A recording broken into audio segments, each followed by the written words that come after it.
Bienvenue, explorateur de l'invisible, curieux des mystères que le temps nous révèle. Je suis votre guide à travers les labyrinthes des traditions ancestrales et aujourd'hui, nous allons lever un coin du voile sur une journée particulière, une date souvent oubliée, mais pourtant riche en enseignements et en avertissements, le 6 septembre. Ce jour n'est pas un simple repère sur le calendrier. Non, c'est un seuil, un point de passage où l'été cède son dernier souffle à l'automne naissant, où la lumière décline et où les énergies de la terre se transforment. Les anciens savaient que chaque transition était un moment de vulnérabilité, mais aussi d'opportunité. C'est le jour des voiles tombants, un nom que les murmures du passé lui ont conféré, car ce jour-là, les frontières entre les mondes deviennent plus poreuses et les secrets de la nature sont plus enclins à se révéler à ceux qui savent écouter. Le 6 septembre, dans la tradition chrétienne, est dédié à sainte Évurthe d'Orléans, un nom qui évoque la piété et la protection, des qualités essentielles en cette période de mutation. Il est celui vers qui l'on se tourne pour la guérison des maux du corps et de l'esprit, pour la protection des récoltes fraîchement moissonnées et pour la guidance alors que les jours raccourcissent. On lui demandait d'intercéder pour des pluies bienfaisantes, mais non destructrices, pour la fertilité de la terre avant l'hibernation hivernale et pour la force de supporter les rigueurs à venir. Sa figure, bien que sainte, s'enracine profondément dans une terre imprégnée de croyances plus anciennes, où les esprits des eaux et des forêts dictaient aussi leurs lois, faisant de ce jour un carrefour de foi et de magie populaire. Imaginez une Rome antique, agitée et fervente. C'est là que notre histoire commence, celle de Évurthe, née au sein d'une noble famille. Dès son plus jeune âge, Évurthe n'est pas comme les autres. Tandis que ses pères s'adonnent au plaisir du monde, lui cherche la solitude, le recueillement, la prière. Son âme est attirée par une lumière plus grande, une vérité qui transcende les richesses matérielles de sa lignée. Il grandit dans la piété, mais son cœur est appelé ailleurs, vers des terres lointaines où la parole divine a besoin d'être semée. Guidé par une force intérieure, il quitte les splendeurs de Rome pour les contrées rudes de la Gaule. Un voyage périlleux, semé d'embûches, mais Évurthe avance, inébranlable, sa foi comme seule boussole. Il arrive à Orléans, une cité alors en plein essor, mais où la jeune graine du christianisme peine encore à prendre racine face au culte païen. L'évêque local vient de disparaître, laissant la communauté sans berger. La tâche est ardue et les chrétiens d'Orléans, désespérés, se tournent vers une méthode ancestrale pour désigner leur nouveau chef, la prière et l'observation d'un signe divin. Et le signe arriva.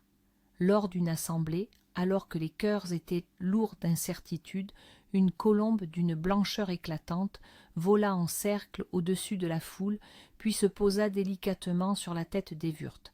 Le message était clair, céleste, incontestable. Malgré sa grande humilité et sa réticence à assumer une telle charge, Évurthe accepta de devenir l'évêque d'Orléans.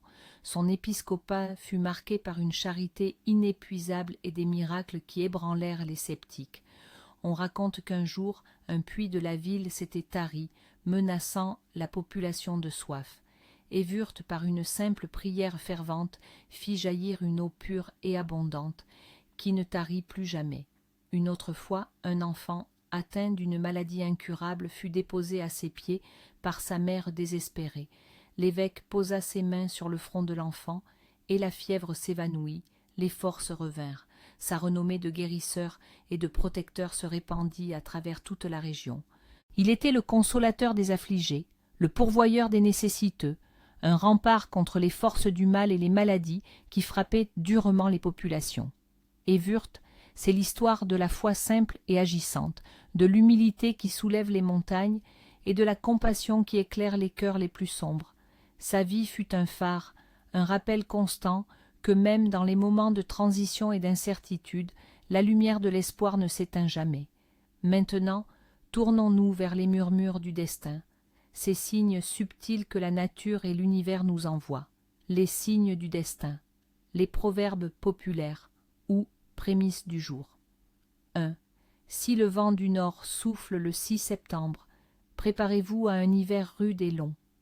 Ce vent glacial, porteur des premières senteurs hivernales, est perçu comme un messager des rigueurs à venir, invitant à une préparation hâtive des provisions. 2. Une abondance de toiles d'araignée matinale indique une belle arrière-saison. Les fils soyeux, scintillant dans la rosée, sont les tisseuses du temps, annonçant des jours ensoleillés et doux avant l'arrivée du froid. 3. Si les feuilles des chênes commencent à rougir dès ce jour, l'automne sera précoce et sec. Le chêne, arbre sacré et sage, est un baromètre naturel. Ses premières teintes annoncent un passage rapide et aride vers l'hiver. 4. Une gelée blanche inattendue au matin du 6 septembre promet des récoltes abondantes l'année suivante. Ce phénomène rare est vu comme une bénédiction, un signe de fertilité et de prospérité future pour les champs. 5. Si les premières pommes tombent avant terme, attention aux maladies dans le foyer. Le fruit mûr représente la santé et la plénitude. Une chute prématurée est un présage de fragilité et de vulnérabilité pour les habitants de la maison. 6. Rencontrer un chat noir qui traverse votre chemin de gauche à droite ce jour-là est un signe d'un gain financier inattendu. Bien que souvent associé à la malchance, ce jour de transition peut inverser le symbole, le chat noir devenant un porteur de bonne fortune inattendue, un don de l'invisible. 7. Trouver une pièce de monnaie en bronze ce jour est un signe de stabilité financière à venir. Le bronze, métal ancien et résistant, symbolise la solidité. Cette découverte inopinée est une bénédiction pour la sécurité matérielle. 8. Casser involontairement un miroir n'apporte pas 7 ans de malheur, mais révèle une vérité cachée. Contrairement à la croyance populaire, en ce jour des voiles tombants, un miroir brisé est une fissure dans la réalité, permettant à une vérité importante de se manifester. Soyez attentifs aux signes qui suivent. Les rêves en cette nuit. La nuit du 5 au 6 septembre est propice aux rêves révélateurs, car le voile entre les mondes est mince. Rêver d'eau qui coule, rivière, ruisseau, indique un flux de changements dans votre vie. Si l'eau est claire, les changements seront positifs et purificateurs. Si elle est trouble, des défis émotionnels vous attendent, mais ils mèneront à une plus grande clarté. Rêver de feuilles mortes ou d'arbres dépouillés signifie la fin d'un cycle et la nécessité de laisser aller ce qui ne vous sert plus. C'est un appel à l'introspection et à la préparation pour un nouveau départ, une renaissance après une période de repos. Rêver de portes ou de chemins inconnus suggère que de nouvelles opportunités se présenteront. L'état de la porte, ouverte, fermée, rouillée, ou du chemin, facile, difficile, donne des indices sur la nature de ces opportunités et les efforts nécessaires. Rêver d'animaux qui migrent, oiseaux, cerfs, symbolise un désir de liberté ou un mouvement imminent dans votre vie. Cela peut indiquer un changement de résidence, de carrière ou une évolution spirituelle. Écoutez votre intuition. D'être rêvé de récolte ou de fruits mûrs est un signe d'abondance et de récompense pour vos efforts passés. Vous êtes sur le point de cueillir les fruits de votre travail et de profiter de la prospérité. Né ce jour. Ceux qui viennent au monde le 6 septembre sont souvent des âmes profondes, des observateurs attentifs du monde qui les entoure. Ils possèdent une intuition remarquable, capable de percevoir les vérités cachées derrière les apparences. Leur caractère est marqué par une grande résilience, une capacité à s'adapter aux changements et à renaître de leurs cendres, tout comme la nature qui entre en automne. Ils sont souvent des confidents fiables, dotés d'une sagesse innée qui attire les autres à eux pour des conseils. Leur destin est souvent celui d'être des guides, des protecteurs ou des bâtisseurs de ponts entre des mondes, qu'ils soient matériels ou spirituels. Ils sont liés à l'élément terre, ancrés, pratiques, mais avec une sensibilité à l'eau, à l'émotion et à l'invisible. Les saints et onomastiques du jour. Le 6 septembre célèbre principalement Sainte Évurthe, mais aussi d'autres figures comme Saint Bertrand, Sainte Bègue ou Bègue et Saint Onésiphore. Saint Évurthe. Comme nous l'avons vu, il incarne la piété, la charité et le pouvoir de la prière. Ceux qui portent ce nom ou qui sont nés ce jour sont souvent appelés à des rôles de leadership spirituel ou communautaire dotés d'une grande bienveillance et d'une capacité à inspirer confiance. Traditions et rituaux, ce qu'il faut faire. En ce jour des voiles tombants, il est essentiel de se connecter aux énergies de la terre et de se préparer pour la saison à venir. 1. Le rituel de bénédiction du foyer pour l'abondance et la protection. But. Assurer la protection de la maison et de ses habitants contre les maux de l'automne et inviter l'abondance pour l'hiver. Ce qu'il faut. Une petite branche de sorbier ou de lierre, symbole de protection et de vitalité, une pincée de gros sel, une coupelle d'eau de source ou de pluie recueillie, une bougie blanche. Quand et comment ce rituel doit être effectué au lever du soleil ou au crépuscule. Allumez la bougie blanche au centre de votre maison, si possible. Trempez la branche dans l'eau salée, puis marchez dans chaque pièce de la maison, en commençant par l'entrée et en allant dans le sens des aiguilles d'une montre. À chaque seuil de pièce, aspergez un peu d'eau salée avec la branche en prononçant ces mots. Que cette demeure soit bénie, purifiée et protégée. Que l'abondance de la terre nourrisse ses habitants et que les ombres soient repoussées, ainsi soit-il. Après le rituel, laissez la bougie se consumer entièrement sous surveillance. Placez la branche de sorbier ou de lierre au-dessus de la porte d'entrée de votre maison ou dans un vase avec l'eau restante jusqu'à ce qu'elle sèche, puis brûlez-la à la première cheminée de l'hiver. 2. Le rituel de la préparation de la lueur d'hiver. But. Accueillir la lumière dans les jours qui raccourcissent, bannir la mélancolie et maintenir la chaleur du foyer et de l'esprit. Ce qu'il faut. 3 bougies, une blanche pour la pureté, une jaune ou orange pour la chaleur, une verte pour la vitalité, un petit bol d'herbes séchées, lavande pour la sérénité, thym pour la protection, romarin pour la clarté. Quand et comment? Au coucher du soleil, placez les 3 bougies en triangle sur une surface sûre, saupoudrez les herbes séchées autour des bougies, allumez les bougies une par une, en commençant par la blanche, puis la jaune, orange, puis la verte. Concentrez-vous sur l'intention d'accueillir la lumière et la chaleur. Prononcez « Que la lumière des jours anciens nous guide, que la chaleur de l'été demeure en nos cœurs, et que la vitalité de la nature nous protège des frimas, que nos esprits restent clairs et nos âmes en paix. » Après le rituel, laissez les bougies brûler pendant au moins 1 heure, puis éteignez-les en commençant par la verte. Conservez les herbes séchées dans un petit sachet de tissu près de votre lit ou dans une armoire pour l'hiver. 3. La création d'un amulette de transition. But. Créer un talisman personnel pour naviguer à travers les changements de saison et se protéger des influences négatives. Ce qu'il faut, un petit sachet de tissu naturel, lin, coton, une petite pierre de rivière, lissée par l'eau, quelques grains de blé ou d'avoine, un petit morceau de ruban de couleur terre, vert foncé, marron, ocre. Quand et comment? Dans l'après-midi, à un moment calme. Tenez la pierre de rivière dans votre main, imprégnez-la de vos intentions de stabilité et de force. Ajoutez-la au sachet. Puis ajoutez les grains, symbole de nourriture et d'abondance.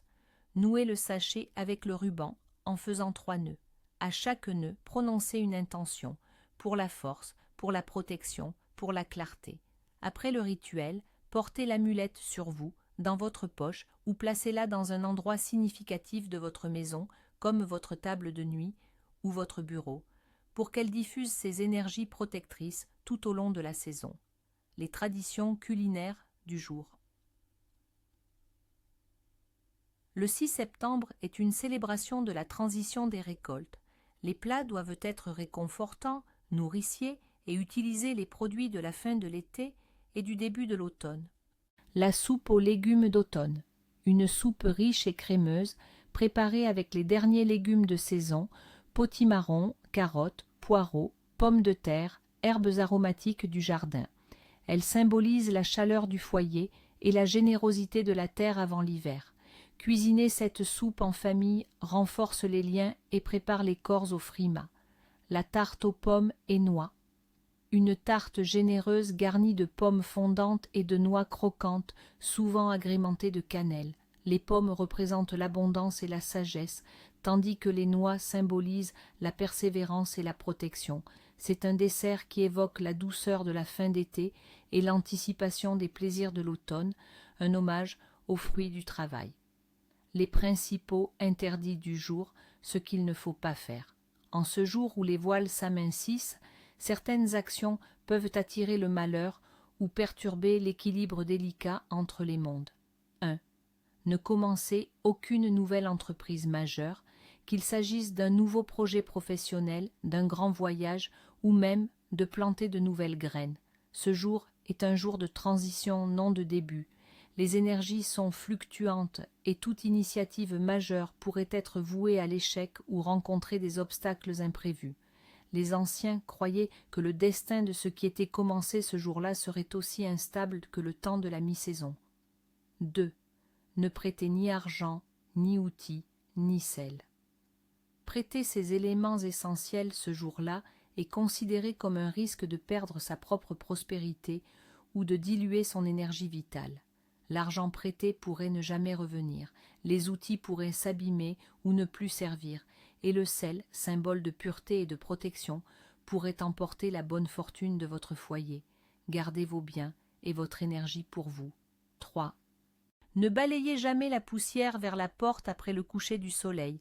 Balayer les saletés de la maison vers l'extérieur après le crépuscule, c'est comme chasser la bonne fortune et la protection hors de votre foyer. La poussière peut symboliser les ennuis accumulés, mais aussi les bénédictions passées.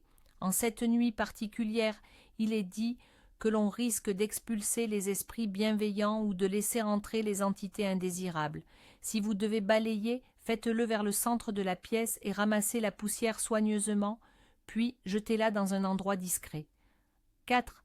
Évitez les disputes et les paroles aigres. Les paroles ont un pouvoir immense, surtout en un jour de voile mince. Les disputes, les colères, les jugements hâtifs peuvent attirer des énergies négatives qui s'incrustent dans l'atmosphère du foyer et peuvent provoquer des querelles prolongées.